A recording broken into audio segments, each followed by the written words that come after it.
Climate conference known as COP30 opened Monday in the heart of the Amazon in Belem, Brazil. Over the next 2 weeks, leaders are expected to discuss efforts to reduce greenhouse gas emissions, protect forests and indigenous communities, and boost climate financing.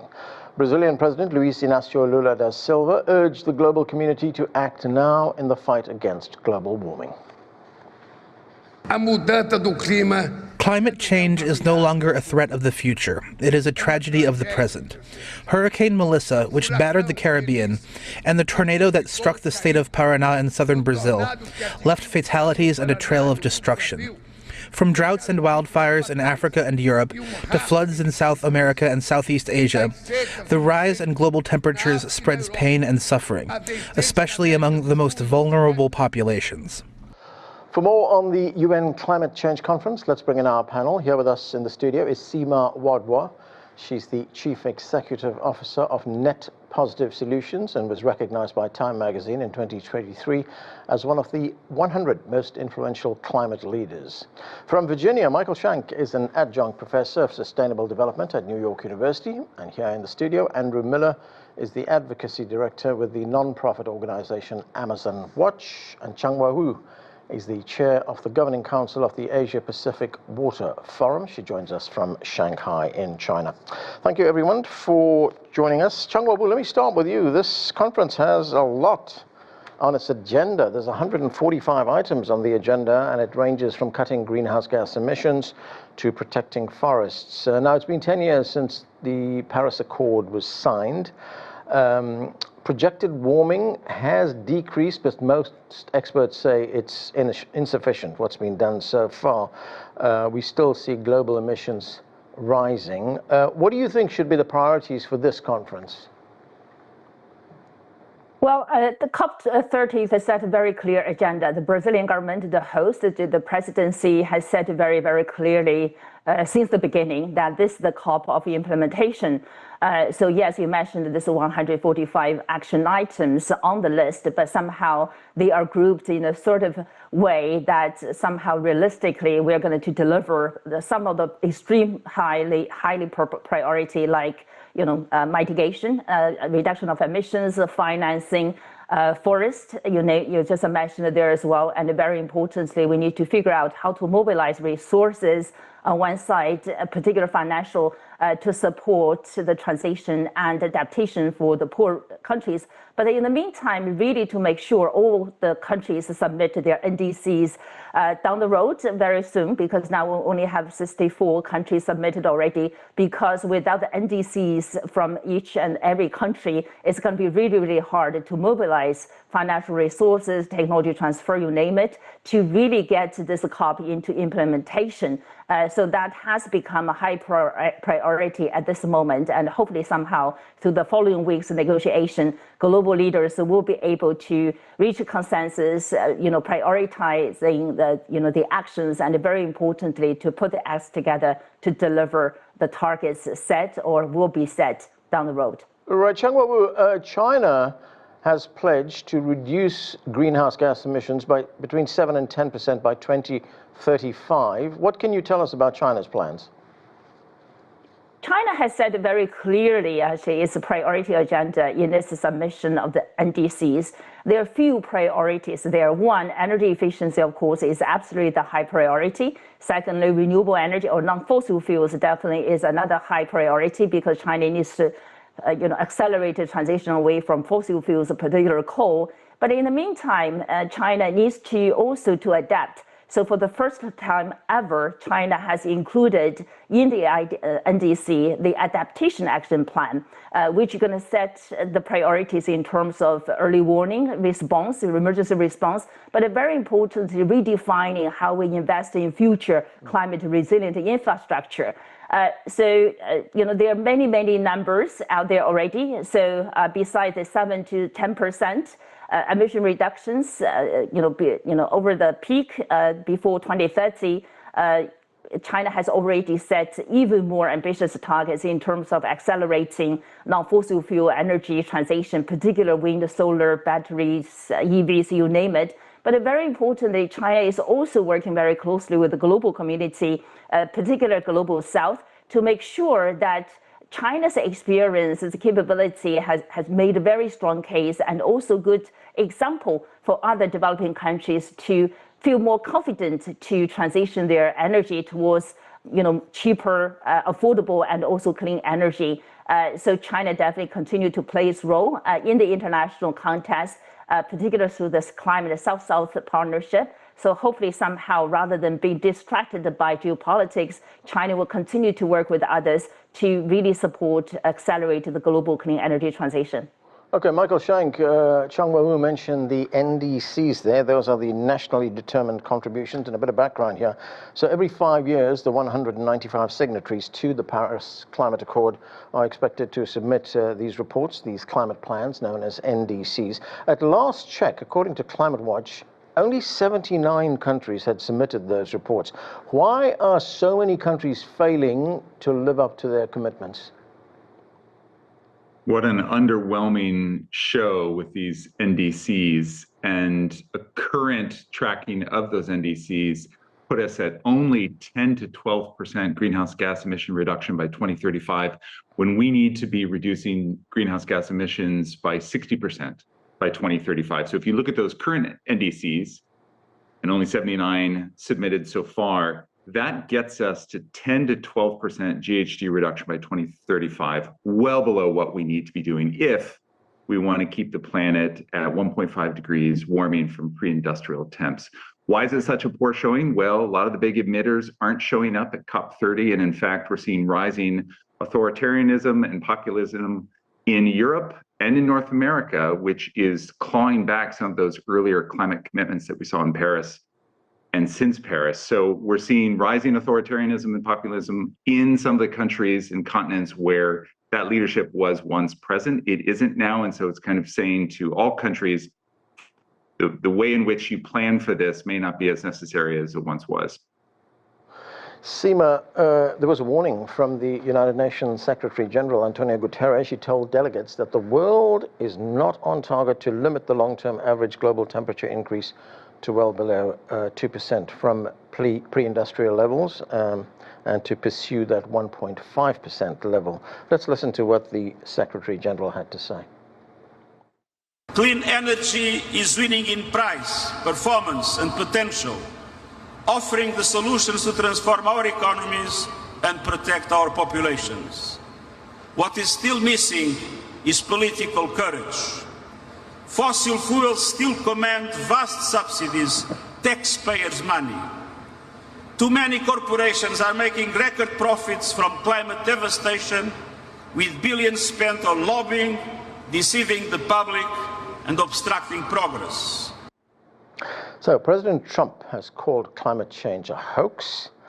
The United States is not at COP30. No senior officials being sent there, no officials being sent there. What does the absence of the United States at these talks mean? You know, I mean, first of all, thank you so much for having me, and what an important conversation. When I think about what the absence means, I think it really speaks to the fact that,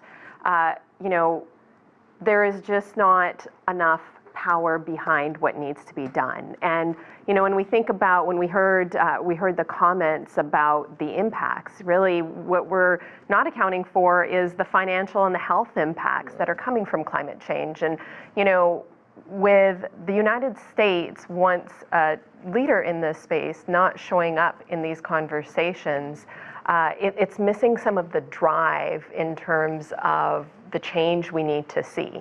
Now, while we are seeing a lot of progress, that progress, as we've heard, is just not at the pace it needs to be. And, for a lot of people, climate change can be a very abstract issue, right? A lot of people don't necessarily understand what CO2 and carbon emissions are. But where we are actually seeing it in the health sector, we're seeing it on the front steps. We're seeing it with employers having to deal with heat waves and heat exhaustion in construction workers. We are seeing it in elderly patients and younger patients really being impacted. So, as we move forward, I think there's a lot of opportunity for the conversation to shift from being one about carbon and emissions to real impacts that are happening today and being felt not only in these developing nations and in the future where a lot of the conversation has been around, but truly these are impacts we're seeing here in the US right now. Just one point, briefly tell us, when you say there is not enough power behind these efforts, what power is that? That's a great question. I mean, I think, first of all, we've seen that policy can drive change. In fact, we've seen it in Brazil under Lula's first, presidency with a reduction in deforestation. But we've seen a great shift in the U.S. in terms of the reduction of the Inflation Reduction Act and the subsidies. So when I say there's not enough power behind it, I'd say there's three key areas that there's opportunity. One is from a policy front, and that may not need to be at a national level. That could be at a local and a state level. The second area is there's not enough power behind it because the will of the people, this is an abstract issue. The opportunity to make this real and personal for every individual to matter. And then I think the third thing in terms of there's not enough power behind it, it's the capital and the financial elements, right? By accounting for the real cost of climate change, these three things put together can put force behind the work that needs to be done. Okay, Andrew, good to have you back with us. Now the conference is being held, as I said, in Belem, which is in the heart of the Amazon. Brazilian President Lula da Silva, he's announced a rainforest protection fund called the Tropical Forests Forever Facility. Brazil hopes to raise $125 billion, that's both public and privately sourced. I mean, what can you tell us about this initiative and who will benefit, how it will work? Well, the need to get funding directly to communities, and in particular indigenous communities around the world, is crucial. They're really the people who protect the rainforests, and they need the resources to do that. Unfortunately, there have been all kinds of different schemes or ideas for how to channel financing to communities, which hasn't ultimately gotten funds to them. We're kind of cautiously optimistic about this initiative, but have a number of major concerns. I mean, one is who's going to actually receive the funding. My understanding is that the funds are channeled through governments. And so governments of goodwill could pass those funds along to communities, but governments of not so goodwill could keep the funds themselves. So who gets the funds are really important. How the funds are used is also important. Ideally, these funds are going to communities, to productive projects, to sustainable economies, to land titling for indigenous communities, which is a really crucial step that needs to happen in terms of protecting rainforests, to different kinds of bilingual education, to health initiatives, among others. So what it gets used for is important. But another key point is, where do the funds come from? Right. And this is a major concern with this fund is, are these funds going to come from the profits of industries that are also directly involved in destruction of rainforests? Is it going to come from the beef industry? Is it going to come from the oil industry? Is it going to come from the mining industry? And so it's very important that these funds should be coming from investments that are not themselves directly destroying the rainforest or contributing to climate change. One other point, Andrew, one of the biggest challenges in the Amazon has been logging. Does this fund address that in any way? I can't say that it does. I mean, I would leave that to the, I mean, I hope it does. If it doesn't, frankly, then that's going to be a major existential problem for this initiative. But like I said, what we really need to see right now in the Amazon is support for grassroots communities, in particular indigenous peoples. Land titling is central to that, but also making the Amazon a no-go zone for major extractive industries like oil, gas, and mining. Another major issue that we're seeing, unfortunately, around the Amazon are illicit economies, are the expansion of narco-trafficking, of illegal gold mining, of illegal logging, as you mentioned. And so that's an issue that really needs to be addressed in a collaborative way amongst all the governments, and they need to attack corruption, they need to have sort of multinational efforts, and they need to attack the impunity with which these illegal actors are carrying out human rights violations and are killing local leaders. All those things need to happen in order to protect the Amazon. Okay, Changhua, well, I want to take a closer look now at some of the efforts, in fact, most of the efforts that China's been making. It's a global leader right now in clean energy, and looking at the figures, it manufactures more than 80% of the world's solar panels, 75% of electric vehicle batteries, and more than 60% of wind turbines are manufactured by China. So, question is, where does China go to from here? China will definitely continue to accelerate and go deeper.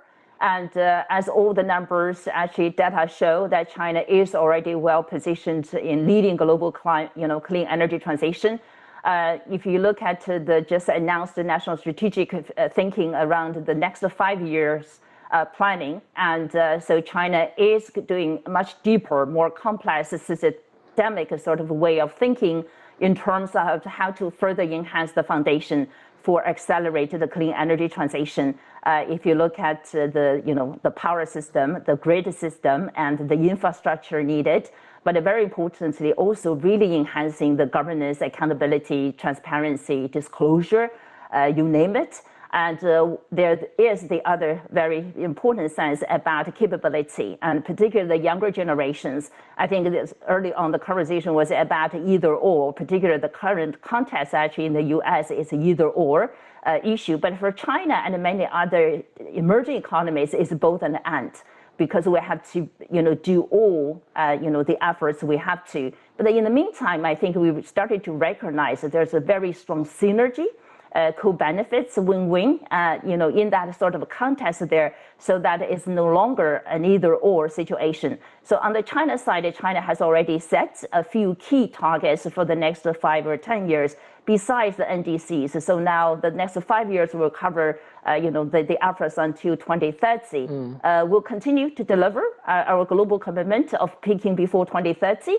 And we already achieved 6 years ahead of time in terms of solar and wind energy installations. We said by 2030 we're going to deliver 1,400 gigawatt. We already achieved that, and so China is set a little bit another tripling targets to go forward. In the meantime, we do need to make sure the financing, green financing, is mainstreamed. Right. So the conversation is no longer about say, okay, how much money needs to be dedicated actually to green finance. Rather, China's national strategic focus planning pretty much mainstreaming clean energy transition, clean economy, and finance has to come with it. So China's strategy and plan for the next stage is much integrated system sort of restructuring for the next stage of accelerated transition. So the conversation or narrative, the page China is already on, is a little bit different actually, maybe somewhat tremendously different from what the conversation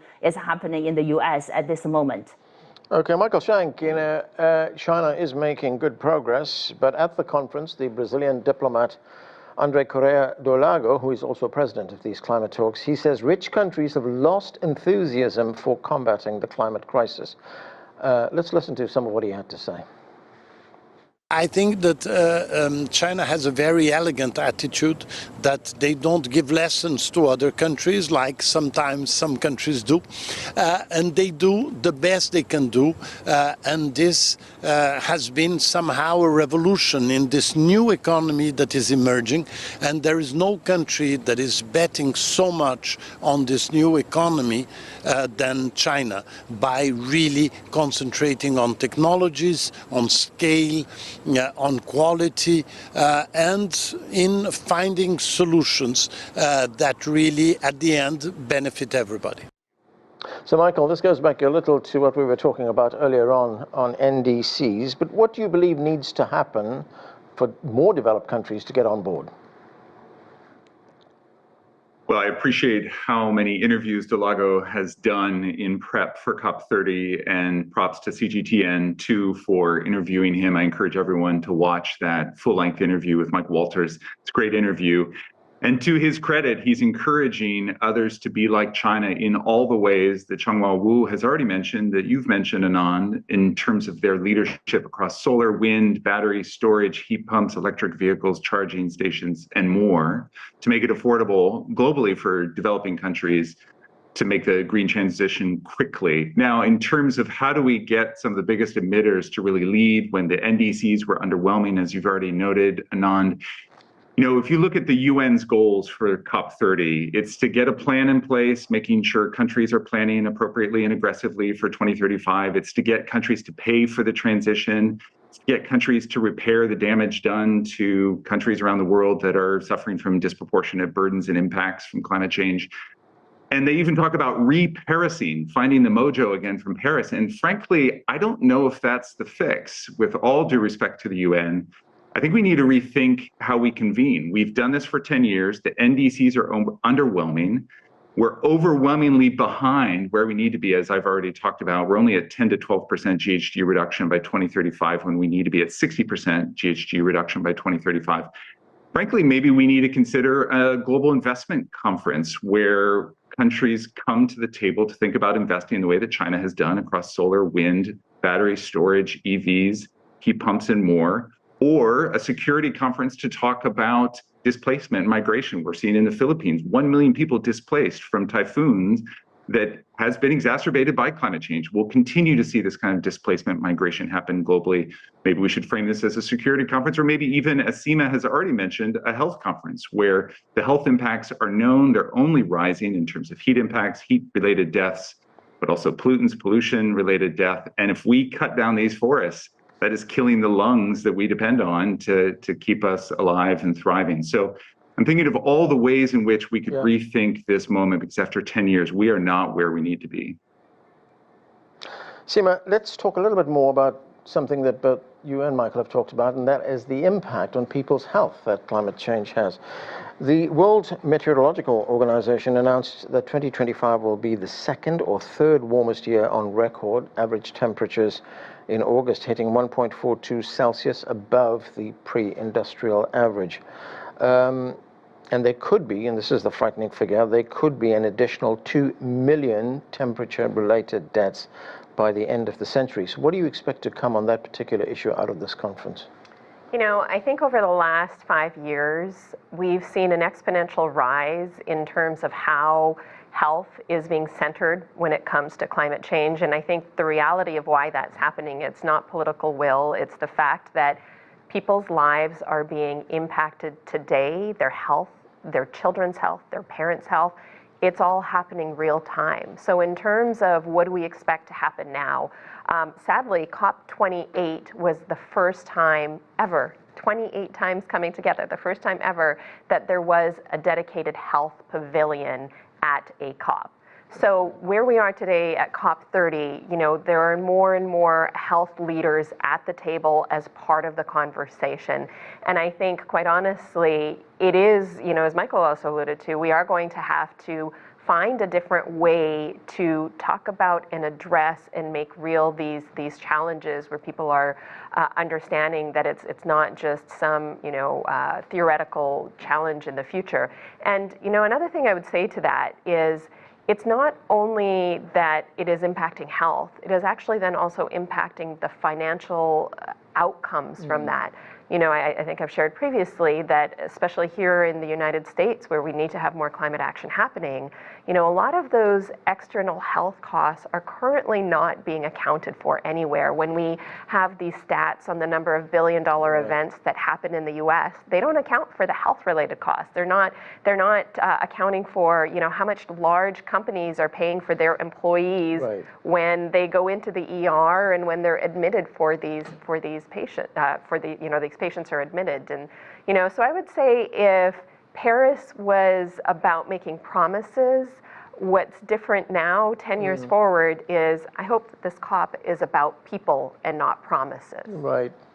Andrew, health leaders are at the table, but another significant development is that indigenous leaders are also at the table. In fact, a flotilla carrying indigenous leaders and activists made the long journey, 25 days, up the river to Belem. Here are what two of those leaders had to say. Let's listen. We need to have a good dialogue and sit at the table as indigenous people and engage in positive negotiations so we can obtain clean fuels that don't pollute and stop future spills. The most important thing is the indigenous young people are in the front lines, protecting the rivers, protecting the forest, protecting the jungle. So for me, this is the hope. This is the time for the indigenous youth too. So Andrew, how significant is it that indigenous leaders are there? Well, we're tremendously proud to have supported the Yakumama delegation and flotilla, and there are others that are actually arriving from other parts of the Amazon. bringing different messages from communities. And that's absolutely crucial. Indigenous leaders from the Amazon and from around the world have come to these climate summits for decades, really, and have been there and have been working to underscore the issues that they're facing, that climate is bringing to them, but also the grassroots solutions. Yeah. And so this is a key point that has been hammered home for many years, is the importance of inclusion, not just of indigenous peoples, but of grassroots communities of all sorts, who are often the first affected by climate change and the people who are least responsible for it happening. And so this is a tremendous climate injustice. And it's been a longstanding demand to have those voices incorporated in a meaningful way, not just as sort of window dressing and not just having some nice indigenous peoples to kind of accompany the photo op or whatnot, but for their voices to really be brought and centered. And unfortunately, in many cases, that means that they're going to be kind of conflicting with other major interests that are also very present at these climate summits. I mean, the fossil fuel industry and the lobbyists that are there are in force. There are hundreds of fossil fuel lobbyists who are there. And so it's very important that these voices are able to be centered in these dialogues, and the grassroots solutions that they're bringing are actually incorporated into the final outcomes. Michael, very quickly, I've only got about 30 seconds, but do you think enough is being done to promote the economic benefits of shifting to clean energy? Well, I think the U.S. is being woefully outcompeted. They are missing the opportunity to seize on the economic benefits. China invested early in the things we've already mentioned: solar, wind, batteries, storage, electric vehicles, heat pumps, and more. So they will win this in the end. So a lot more could be done to up the U.S. investment, the European investment in this space. China is winning currently. It's a missed opportunity for a lot of investors in the U.S., though. So more could definitely be done. Okay, that's where we have to leave it. Thanks to all of you for being with us. That is it for this edition of The Heat. I'm Anand Naidu in Washington.